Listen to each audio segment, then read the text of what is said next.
안드레는 한꺼번에 3,000명씩 예수를 믿게 하는 기적의 사나이는 아니었습니다. 그러나 한 번 설교로 3,000명씩 회개하게 만드는 베드로를 예수님께로 인도한 인물이었습니다. 거듭 말씀드리지만 안드레는 큰 일을, 위대한 일을 이룬 사람은 아니었습니다.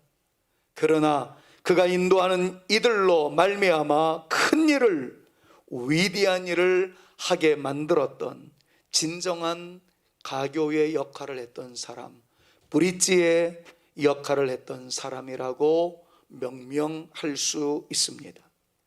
지난주에 이어서 우리는 오늘 또 다른 한 장면을 살펴보며 그의 진면모를 또한 잘 생각해 보고자 합니다. 해는 석양으로 흔적을 가리고 있을 무렵 시장기가 도는 사람들의 허기진 배후를 채우는 기적의 이야기, 오늘의 본문의 말씀은 오병이어의 역사라고 이름 붙여진 누구라도 쉽게 이해할 수 있는 하나님의 말씀으로 구성되어 있습니다.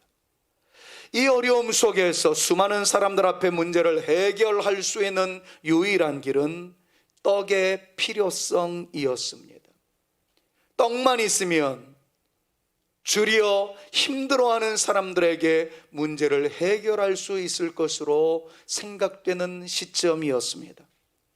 예수님께서는 수많은 사람들이 허기진 배를 움켜잡고 먹을 것이 없나 애절한 마음으로 간절히 찾고 있는 그 형편을 바라보시면서 유달리 지혜롭고 총명했었던 사람 빌립이라는 이에게 질문을 하십니다. 빌립아, 이 상황에서의 해결점이 무엇이 있겠느냐? 빌립이라는 존재가 주님께 대답해 올립니다. 주님, 각 사람들에게 돈을 각출해서 200데나리온의 떡을 사온다 한들 그것도 부족할 것 같습니다. 200데나리온이라는 계산을 이해하기 위해서는 한 데나리온이라는 것이 노동자 1일 품삯에 해당된다는 것만 이해하시면 어렵지 않게 해석될 수 있습니다. 200데나리온의 액수는 대략 8개월치의 월급에 해당된다고 볼 수 있겠습니다만, 지금의 상황으로 놓고 보면 근무 4일째, 5일째, 혹은 유대인들도 안식일을 비롯하여 안식 후 첫날 다 쉬는 날로 계산을 하자면 200데나리온이라는 말은 약 1년치의 연봉에 가까운 금액이다. 이해하시면 쉬울 것 같습니다. 어떤 사람의 월급이 한 300만 원이라고 계산을 한다면 대략 2,400만 원에서 3,000만 원 정도의 액수의 떡이 필요하겠다라는 것이죠. 여러분, 굉장히 많은 액수인 것 같습니까? 그렇지 않습니다. 그때 모인 수에 대해서 헬라 원문에 가까운 해석을 보면 남자 장정만 5,000명이라고 이야기를 합니다. 대개의 경우 남자들이 5,000명 모였으면 여자들이 더 많이 모이는 것은 동서고금을 막론하고 흔한 양상입니다. 거기에 엄마의 손에 이끌려온 아이들의 수까지, 그리고 수에 들어가지 않았던 어르신들, 노인들의 그 수까지 감안한다면 2만 명이 좋게 넘었을 거라고 추정할 수가 있습니다. 선심 쓰듯 딱 잘라가지고 10,000명이라고만 해도 한번 계산이 어떻게 나오겠습니까? 3,000만 원, 굉장히 많은 액수인 것 같지만 10,000명이어도 3,000원 꼴밖에 되지 않습니다. 2만 명이라면 어떻게 되겠습니까? 그걸로 살 수 있는 것은 김밥 한 줄, 지금의 상황으로 놓고 본다면 말이죠, 조금 저렴한 샌드위치 하나, 조금 더 모였다면 컵라면 정도밖에 되어지지 않았을 것입니다. 자, 이렇게까지라도 빌립이 이야기를 하면서 이 모든 것들을 계산에 의하여 컴퓨터 브레인, 이 컴퓨터와 같은 뇌 구조를 가지고 계산을 잘 해냈지만, 한마디로 빌립의 말을 요약한다면 이것입니다. 주님, 계산해 봤는데 답이 없습니다. 이런 뜻 아니겠습니까? 아무리 생각해봐도 200데나리온을 각출하는 것도 쉽지 않겠지만, 돈을 각출한다 할지라도 5,000명 이상 되어지는 사람들의 허기진 배를 채울 수 있는 떡을 빈들에서 어떻게 구할 수 있겠습니까? 답이 없습니다. 부정적인 이야기를 했을 때 바로 그때 안드레가 등장했다는 것이 오늘 본문 말씀의 핵심입니다. 뜬금없이 안드레가 등장을 하더니 이야기합니다. 여기 한 소년이 있습니다. 이 아이의 손에 예수님께 드리는 보리떡 5개와 물고기 2마리가 있습니다. 그러나 주님, 이것이 이 많은 사람들에게 얼마나 되겠사옵나이까? 라는 말까지 덧붙입니다. 여기에서 우리는 안드레를 두 차원에서 한번 해석해 볼 수가 있을 것 같습니다. 주님, 한 아이가 지금 떡을 가지고 있는데 보리떡 5개와 물고기 2마리입니다. 여기서 말하는 물고기 2마리는 고래와 같은 사이즈 아닙니다. 남태평양에서 잡히는 엄청난 크기의 다랑어, 참치 같은 사이즈가 아닙니다. 우리의 개념으로 봤을 때 당시에 서민들이 먹었던 물고기의 개념은 말라 비틀어진 멸치, 중자에서 대자에 해당되는 그 정도의 사이즈로 보는 것이 정확한 해석입니다. 보리떡 5개, 물고기 2마리가 있습니다마는 이것이 많은 사람들 앞에 얼마나 되겠사옵나이까? 이렇게 이야기하는 안드레의 마음 속에는 첫 번째로 절망감에 의한 불가능의 선언이었을 것이다 라고 해석될 수 있다는 생각을 해봤습니다. 이게 얼마나 되겠습니까? 그런데 저는 오늘 본문 말씀을 또 쳐다보고 뚫어지게 쳐다보고 또 다시 마음속에 저장하면서 다른 무언의 함성이 있지 않았을까를 생각해 보았어요. 이게 얼마나 되겠사옵나이까? 이것은 분명 불가능의 선언입니다. 그것도 절망에 근거한 불가능의 선언이라는 해석이 옳게 여겨집니다. 그러나 다른 가능성이 있다는 것을 여러분 한번 열어보지 않겠습니까? 제가 두 번째로 생각했던 것은 그거예요. 한 아이가 주님께 연결되었을 때의 가능성, 그리고 작은 것이 주님의 손에 들려질 때의 가능성이라는 거예요. 만약 안드레가 오병이어에 대해 부정적인 모습만 있었다면, 그리고 그 오병이어를 가지고 온 아이에 대해서 부정적인 사고가 있었다면 애들은 가라, 지금 장난치냐? 라고 이야기하며 안드레의 손에서 오병이어를 가지고 온 아이를 되돌려 보냈을 가능성이 100%입니다. 꼬맹이가 와서 선생님, 제가 오병이어를 가지고 있는데 이거 예수님께 전달했으면 좋겠습니다. 근데 만약에 첫 번째 내용처럼 절망감에 근거한 부정적 사고만 있었다면, 야 장난하냐? 가. 이게 뭐가 된다고? 니나 먹고 떨어져라. 이게 안드레의 보편적인 모습 아니었을까요? 아마 저 같았으면 그랬을 수도 있었으리라 생각을 해봤습니다. 정말 본문이 말씀하는 대로 예수님 여기 한 아이가 있습니다. 계산이 안 되는 아이입니다. 그 아이의 손에 오병이어가 있습니다. 인간의 계산으로는 이 오병이어가 무슨 가치가 있겠고 무슨 의미가 있겠습니까? 이것이 안드레가 했던 말, 이것이 이 많은 사람에게 얼마나 되겠사옵나이까? 그 말이랑 똑같은 개념 아니겠어요? 자, 그런데 그럼에도 불구하고 안드레의 손에 오병이어를 손에 잡고 있는 아이의 손이 잡혀 있었다는 것과 그 아이를 데리고 예수님에게로 나갔다라는 이해할 수 없는 안드레의 행동 패턴을 통해서 다음에 안드레의 침묵의 선언을 우리는 들을 수 있는 영적인 귀가 있어야 한다는 것을 느꼈어요. 대책 없는 한 초라한 아이의 모습, 더 대책이 없는 초라한 오병이요. 그러나 이 초라함이 우리 주님의 손에 연결되면 놀라운 역사가 일어나게 될 줄로 믿습니다. 이 믿음이 안드레의 심령 깊은 곳에서 자리 잡고 있었기 때문에 주님께로 인도해내는 용기 있는 행동을 돌출시키지 않았겠는가 라고 보는 게 억지 해석일까요? 사랑하는 여러분, 저는 이런 말씀을 묵상할 때마다 자꾸 머리가 복잡해집니다. 왜냐하면 학교에서 교수의 역할을 감당할 때에도 학생들한테 이야기를 하다 보면 여러 가지 신학에 물든 사람들 때문에 이런 하나님의 귀한 말씀의 의미가 퇴색되어질 때가 한두 번이 아니었기 때문에 그래요. 그러면서 이렇게 설교를 하면서도 우리 성산교회에서는 제발 이 말씀을 믿음으로 그대로 받아들이는 분들만 있었으면 좋겠다. 그 말은 뭡니까? 에이, 또 저런 신비한 이야기 해가지고 예수의 신격화하는 작업이지, 이런 식으로 비아냥거리는 분들이 있으면 어떡하지라는 걱정이 제 마음속에 있어요. 그래서 저는 지난번에도 매우 어려운 설교적 터치를 했던 적이 있었습니다. 자유주의가 무엇인지, 신정통주의가 무엇인지. 자, 신학적 개념으로 이 내용을 살펴보면 이렇게 표현할 수 있겠죠. 자유주의자들은 뭐라고 그러겠어요?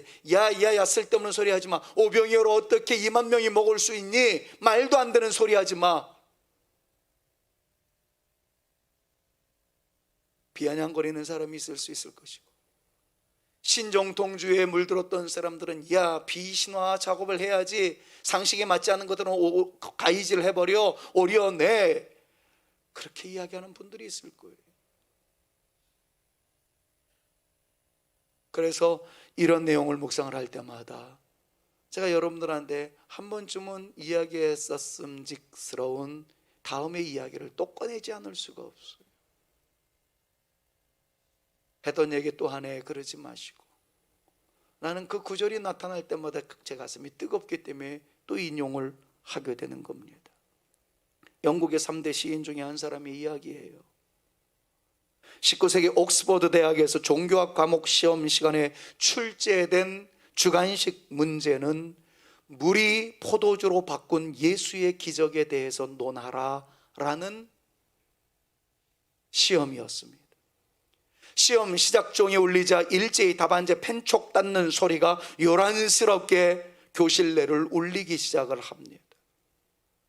아마도 자유주의에 물들었던 어떤 학생은 야, 물이 포도주가 되는 이런 몰상식한 이야기가 어디 있냐, 예수를 신격화시키기 위해서 지어낸 그릇된 이야기지. 신정통주의에 물들었던 어떤 학생은 야야야 가위질 해버려, 야 그거는 일고의 가치가 필요 없어, 뭐 이런 식으로 답안지를 써내려 갔으리라 생각을 합니다. 근데 유독 한 학생만큼만 멍하니 창밖을 응시하고 있었답니다. 감독관이 다가가서 주의를 주었습니다. 야, 시험에 열중해야지.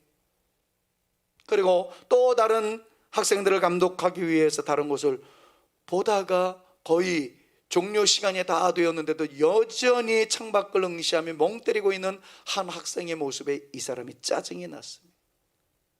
교수가 다가가서 이야기합니다. 백지 제출은 당연히 0점 처리될 것이고 학사 경고의 대상이 될 수 있으니 무엇이든지 써 좀 내라. 쓰는 성이라도 보여라. 역정을 냈습니다. 이 말에 딴청을 피우던 학생의 시선이 돌연 시험지를 뚫어지게 바라보더니 정말 단 한 줄 딱 써놓고 고사장을 유유히 빠져나갔습니다. 그렇지만 달랑 한 줄 답안지는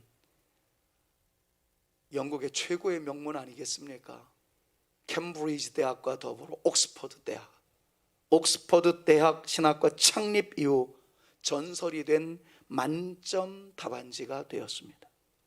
그 학생의 이름은 영국의 3대 낭만파 시인 중 한 사람인 조지 고든 바이런이라는 학생이었습니다. 대학의 모든 신학과 교수들을 감동시킨, 우리나라의 개념으로 이야기하면 All A 플러스를 받게 된, 영국식으로 이야기하면 All 하트 받은 바이런의 촌철살인 답은 간단했으나 힘이 있었습니다. 역시 시인답게 한 문장을 써내려갔습니다.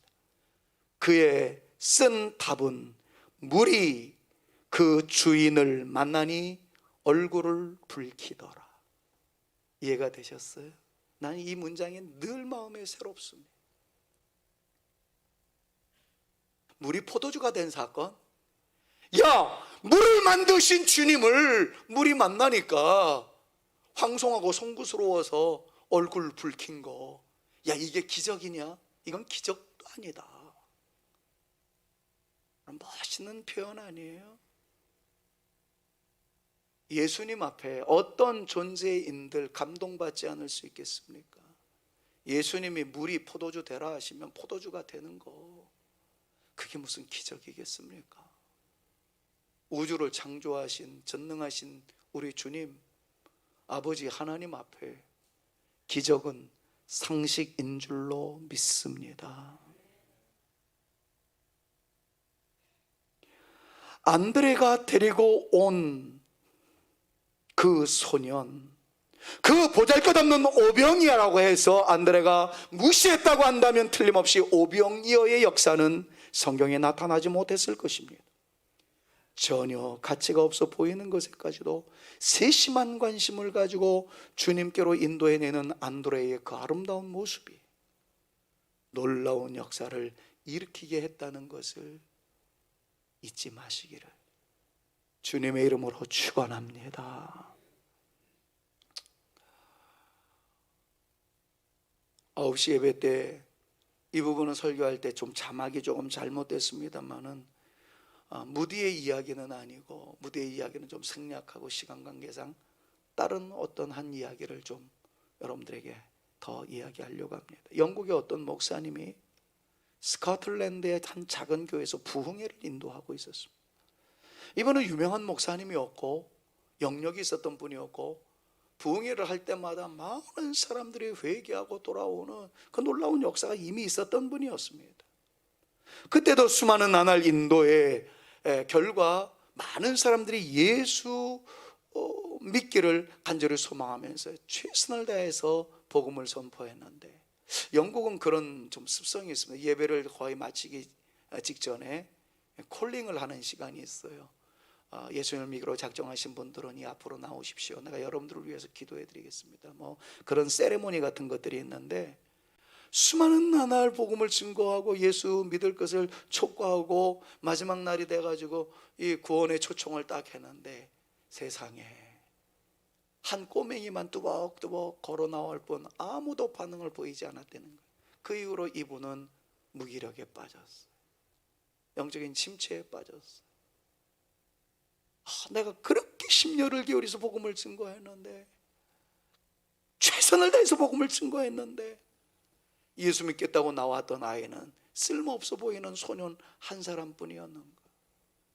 이것이 이 목사님의 마음을 옥죄우기 시작했고 목회에 대한 열망까지 잃어버리게 만들었습니다. 그러기를 20년의 세월이 지났어요. 그날도 녹없이 앉아 있었는데 한 청년이, 제법 중년의 티가 나고 있는 한 사람이 그분의 방을 노크했답니다. 목사님, 제가 리빙스턴입니다. 그때 당시에 리빙스턴은 아프리카 선교의 아버지, 아프리카를 살렸던 위대한 선교사님이었거든요. 아니, 리빙스턴 당신과 같은 귀한 분이 어떻게 이 초라하게 그지없는 노인네 목사를 만나기 위해서 여기까지 오셨습니까? 그랬을 때 이 청년이, 이 젊은 선교사가 이런 얘기를 했다는 거죠.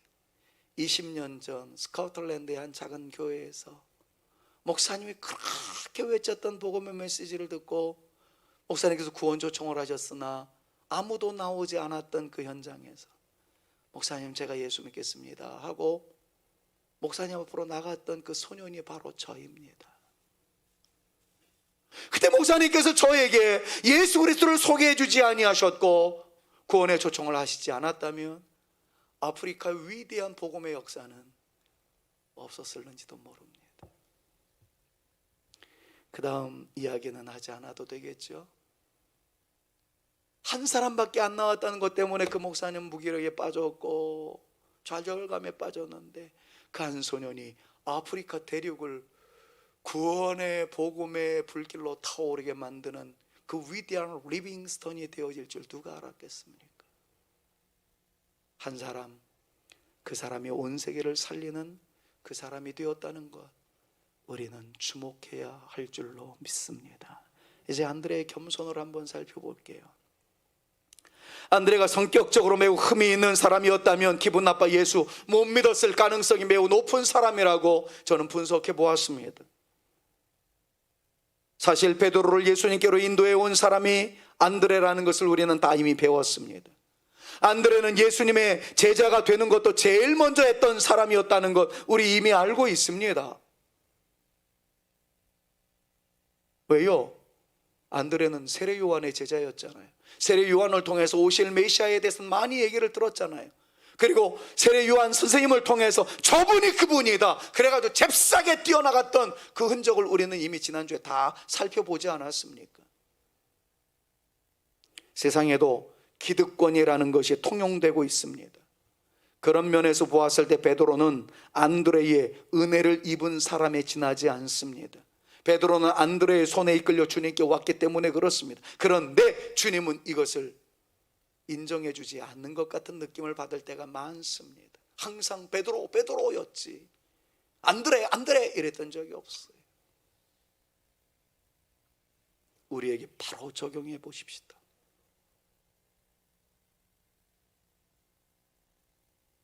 여러분들에게는 적용하지 않겠습니다만 저도 어렸을 때부터 지금 목사가 될 때까지 김한성 해주면 기분이 좋았는데 분명히 내가 열심히 해서 이루어졌는데 제 이름은 안 부르고 자꾸 다른 사람의 이름은 부르면 이 가슴 깊은 곳에서 올라오는 신물의 고통 저만의 문제겠습니까? 주님께 좀 인정받았으면 좋았겠는데 인정의 몫은 다 베드로가 차지해버리고 야고보 요한만 차지해버리고 나에게 돌아오는 몫이 없었을 때 안드레는 썩 기분이 좋았겠습니까? 그러나 안드레는 베드로가 그렇게 주님에게 인정받았을 때에 자기가 하지 못하는 일을 한 베드로를 향해서 기쁨을 이기지 못하며 그를 치열업해 주었던 모습이 있었던 것을 우리는 성경에서 참 많이 보게 됩니다. 사랑하는 여러분, 제가 이 시간 말씀드리고자 하는 것은 간단합니다. 안드레 같은 사람은 큰 일은 하지 못합니다. 교회에는 베드로 같은 사람이 있어야 일도 되고 뭔가가 북적이고 그렇기는 합니다. 그러나 베드로의 그 엄청난 역사는 안드레가 없었다면 시작조차 되어지지 못했다는 것, 여기에 방점을 찍고 싶습니다. 부끄러운 고백을 좀 할까요?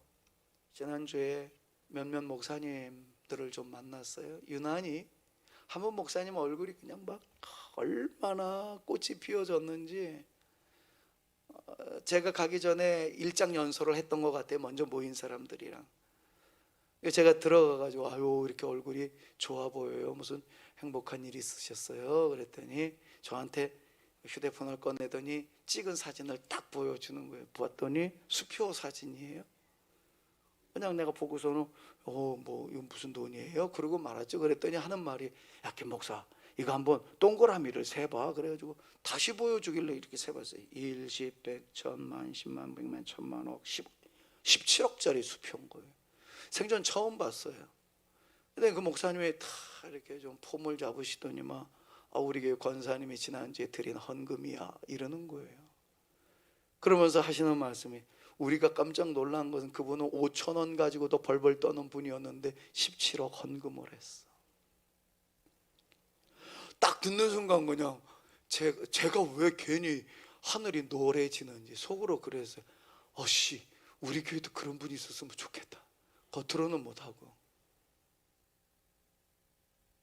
17억이 아니라 1억 7천만 원이라도 아니 100분의 1조 1700만 원이라도 아니야 170만 원이라도. 근데 주님께서 제 마음속에 그때 콱 찌르고 들어오는 도전이 있었어요. 17억 보니까 배 아프냐? 아니 배는 안 아픈데 부럽기는 하네요 하나님. 야 근데 너 지금 지난주니까 오늘도 안드레 설교했고 다음 주에도 안드레 설교하려고 준비하고 있잖아. 베드로 같은 역사가 일어난 것에 대해서만 충격을 먹고 작은 섬김을 통해서 이루어가는 소박한 성도들의 아름다운 모습은 너 왜 생각하지 않냐? 이러면서 저한테 막 송곳으로 막 찌르는 고통을 주시더라고요. 순간에 제가 험한 가지 반응을 하나님 앞에 보여드렸어요. 그래도 하나님, 베드로 같은 사람이 있었으면 좋겠네요. 그러나 설교하는 자의 양심을 따라서 베드로를 만들어낸 수많은 안드레와 같은 자기 일에 충성을 다하는, 비록 내세울 것 같지 않은 모양새라도 그 상황에서 최선을 다하는 소박하기 그지없는 안드레의 영성이 부족한 종이 목회하고 있는 교회에서도 있게 하여 주심을 감사합니다. 제가 그렇게 기도를 했어요. 여러분, 우리 교회는 대형 교회에 비하면은 베드로와 같은 사이즈는 아니에요. 또 베드로와 같은 역할을 하는 성도들이 우리 교회는 없습니다. 그러나 안드레와 같이 자기의 입장에서 최선을 다해서 주님께 최고의 것을 드리기 위하여 애쓰는 아름다운 성도들이 있는 것, 이것만 있으면 여러분들을 통해서, 부족한 저를 통해서 베드로와 같은 인물이 나타나게 되는 새로운 역사는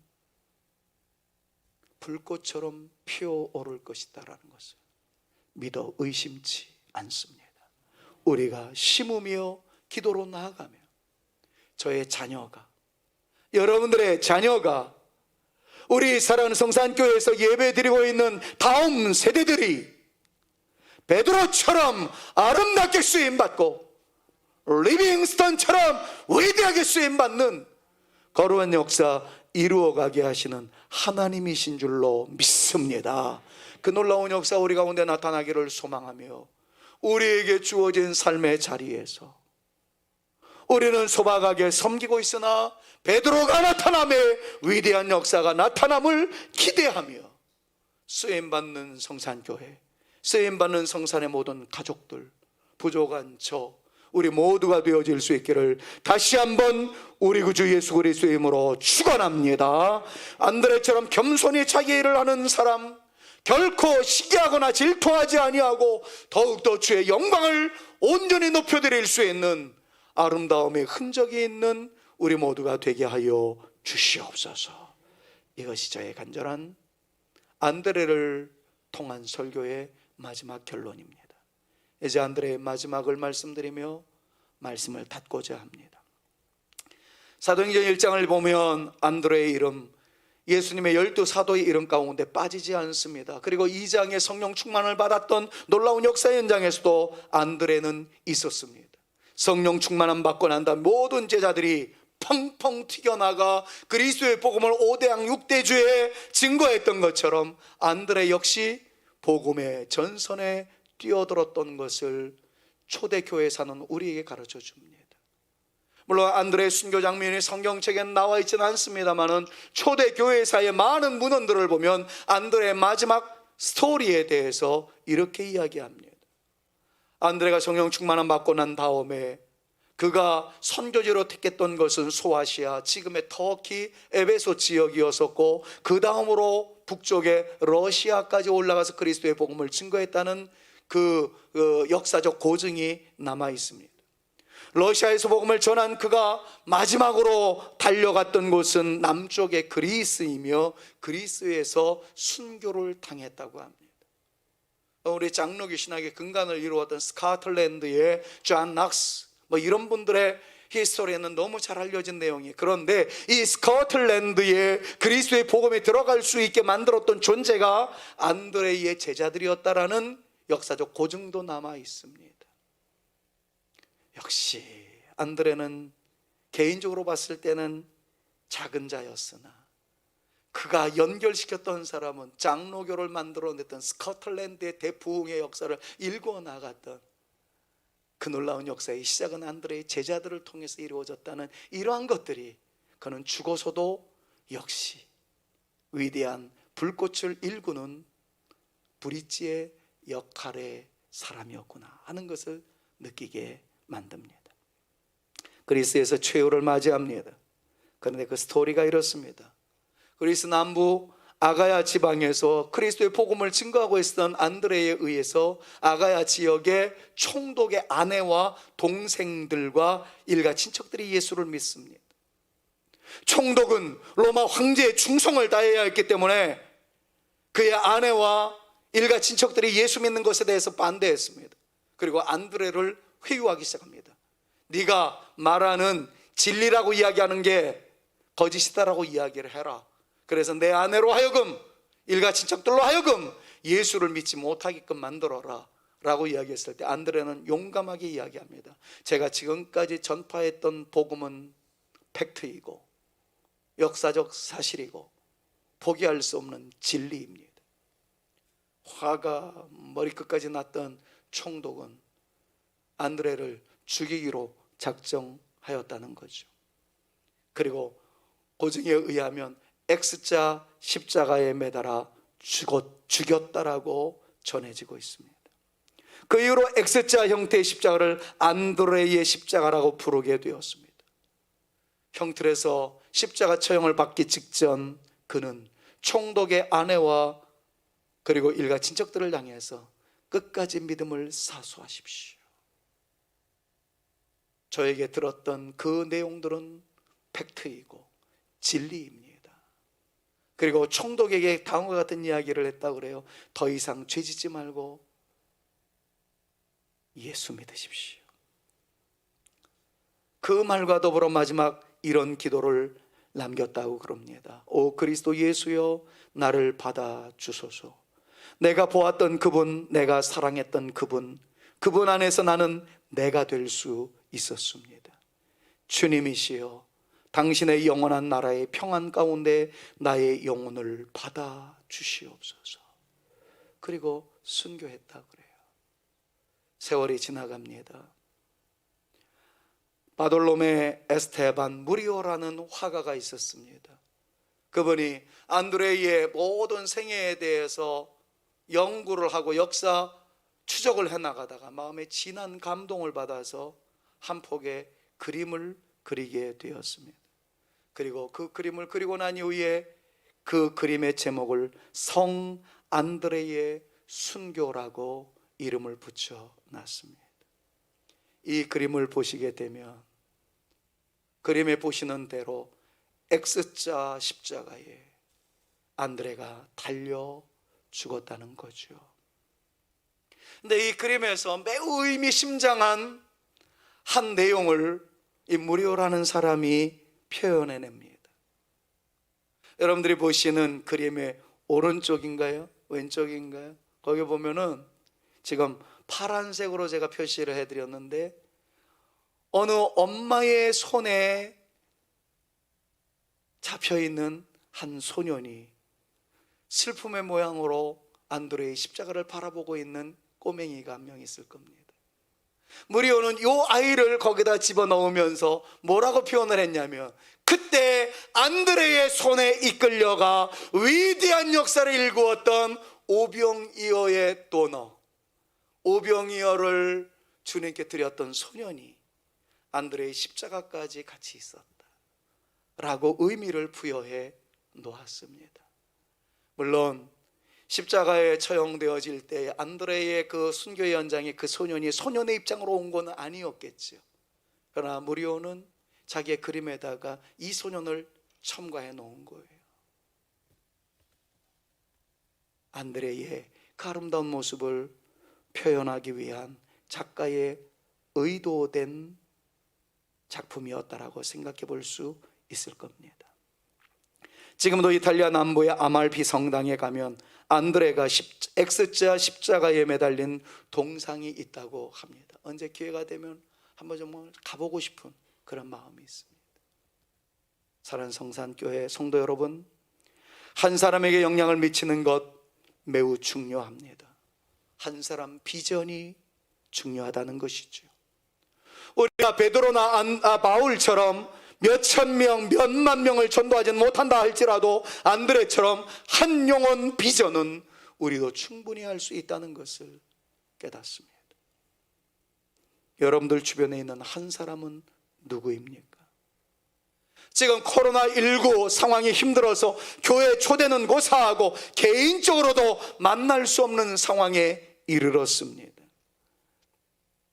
바로 이때가 대중을 상대로 하기보다는 한 영혼의 소중함을 인식할 때가 아닐까 하는 생각을 해보았습니다. 만나기조차가 어렵다고 한다면 기도부터 시작해보면 어떨까요?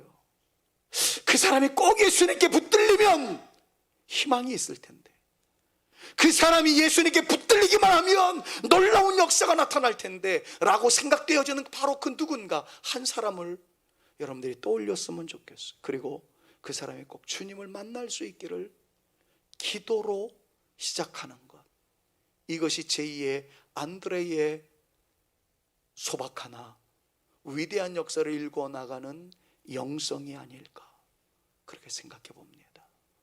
주님, 제가 또 하나의 안드레가 되게 하여 주옵소서. 이 마음 가지고 저는 이것부터 한번 실천해 봤으면 좋겠어요. 우리의 예배당에 참석한 수 가운데 다음 주에 이분이 또 왔으면 좋겠다, 이것부터 한번 생각해 봤어요. 더 나아가서는 아직 예수님께 연결되어지지 못한 그 사람을 떠올리면서 그분이 예수님께 연결되었으면 좋겠다.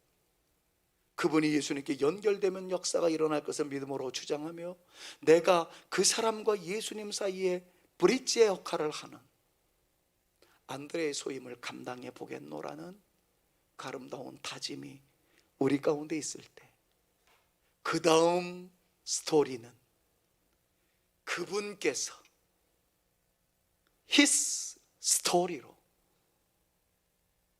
이름하여 히스토리로, 새로운 역사로 하나님께서 만들어 가실 줄로 믿습니다.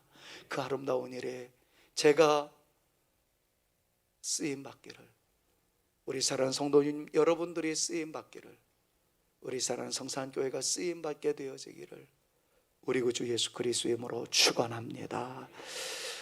우리가 매주 피날레송으로 불렀던 내 빛 비춰라 모두 알도록, 빛을 듣고 세상으로, 빛을 들고 세상으로, 이 찬양의 전반부 내용을 우리가 많이 부르지를 못했어요. 오늘은 그 전반부의 노래를 한번 불렀으면 좋겠습니다. 우리 영혼에 주가 주신 꺼지지 않는 빛이 있습니다. 오직 주님께 우리를 드릴 때 그 빛을 밝혀주시리라. 2절에는 절망에 빠진 형제들이 있다는 거죠. 주님을 떠나 방황하는 자매들이 있다는 거예요. 생명을 잃어버린 그분들에게 우리가 일어나서 그분들에게 예수님이 빛이심을 증거할 수 있으면 좋겠다는 것이 이 아름다운 찬양의 전반부 가사 아닙니까? 3절에는 이렇게 표현하고 있어요. 우리 마음속에 밝게 빛나는 주를 향한 사랑의 빛이 있다면 그 빛을 모아 주께 기도를 드릴 때 주님께서는 신실하게 응답하실 거라고요. 그 다음에 우리가 늘 불렀던 후렴이 이어집니다. 이제 일어나 소망이 없는 어두운 세상에 어둠 속에서 고통받는 자에게, 연약한 자들에게 가서 그들의 아픔을 감싸주는 우리 존재가 되어지십시다.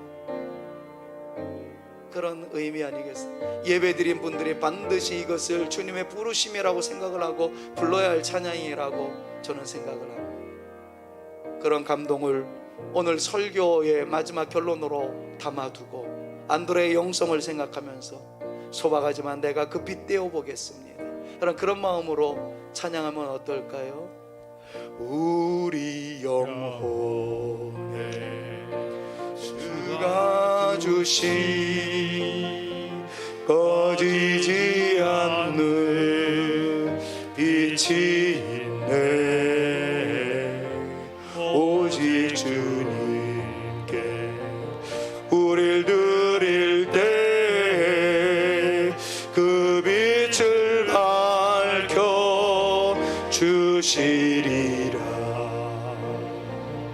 이제 일어나 소망이 없는 어두운 세상에 나아가라.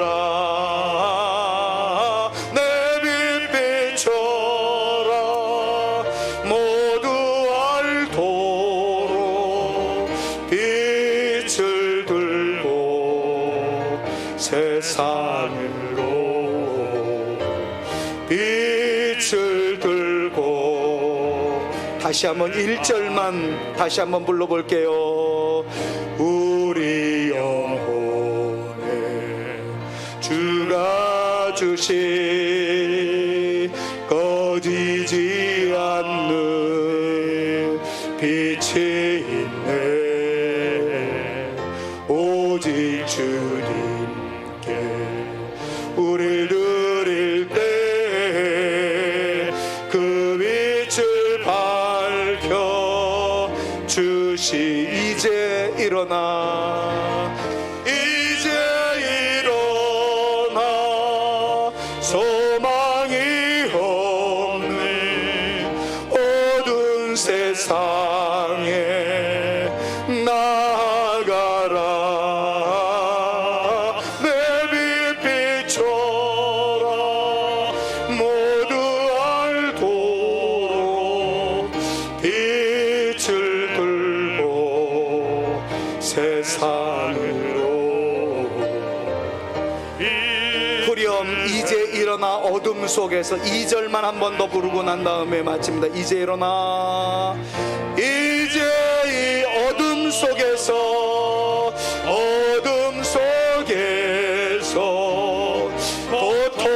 고통받는 자 일으키라. 내 빛 비춰라. 모두 알도록 빛을 들고 세상으로 빛을 들고 세상으로. 이제는 우리 구주 예수 그리스도의 은혜와 아버지 하나님의 극진하신 사랑하심과 성령님의 감화감동 위로 교통 충만케 하심이 우리 역시 소망이 없었던 자였으나 예수 믿어 소망이 있는 존재들로 이제는 브릿지가 되어 누군가가 소망의 사람을 넘어 위대한 역사를 일구어내는 사람이 될 수 있을 정도로 아름다운 일에 쓰임받는 존재가 되어지기를 원하여 구하옵나니 우리를 사용하여 주옵소서. 간절히 기도하며 돌아가는 주의 택한 자녀들 머리 위에와 저들의 가정 위에와 우리의 자녀손들과 우리 성산교회 위에 이제로부터 영원토록 함께 있을지어다. 아멘.